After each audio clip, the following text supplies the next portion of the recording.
Монгол улсын батлан хамгаалах яам. Төрийн албан хаагчийн ёс зүйн нийтлэг хэм хэмжээ. Төрийн албан хаагчийн ёс зүйн тухай хуулиас. Монгол улсын батлан хамгаалах салбар зөвшөөрөгчөнд албан хааж байгаа цэргийн албан хаагчийн хувьд ард түмэндээ үнэчээр үйлчилж төрийн албаны нэр хүндийг эрхэмлэн хүндэтгэх ёстой. Бид зан харилцаа, үг үйлдэлээрээ хүний эрх чөлөө, нэр төр, алдар хүнд, хууль ёсны ашиг сонирхлыг хүндэтгэж ажилладаг.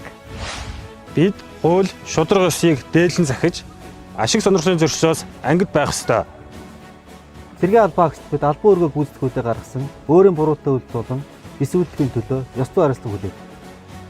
Төрийн албан хаагч тэр тусмаа улс орны аюул байдлыг хангах төрийн тусгай албан хаагч бидний хувьд улс төрийн аливаа нам, эвсэл, улс төрийн нөлөөллөөс ангид байх ёстой.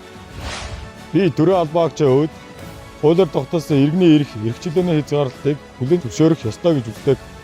Бид албан үүргээ гүйцэтгэхдээ бусдад аливаа хэлбэрээр дарамт үзүүлэхгүй, бусдыгаа ядуурлан гадуурхгүй байх ёстой. Төрийн албан хаагч нь үлгэр жишээч байж, бусдыгаа манлайлан, байгууллагын соёл, дэг журам, харилцааны ёс зүйг чанд цахиж, улсын болон байгууллагын нэр хүндэд харшлах үйлдэл гаргахгүй байх ёстой. Барилгачийн дайчид бид албан үүргээ гүйцэтгэх үед нийтийн ашиг сонирхол болон хүрээлэн байгаа орчинд үзүүлэх нөлөөллийг харгалзан үзэх ёстой. Цэргийн албан хаагчид бид багаар ажиллах, сурч боловсрохыг ирмэлзэх, шин санаачлалыг дэмжих, хамт олонны итгэлцийг эрхэмлэн итгэлийг дааж ажиллах ёстой. Хүнлэг, инэрэнгүй, Үнэн шударга.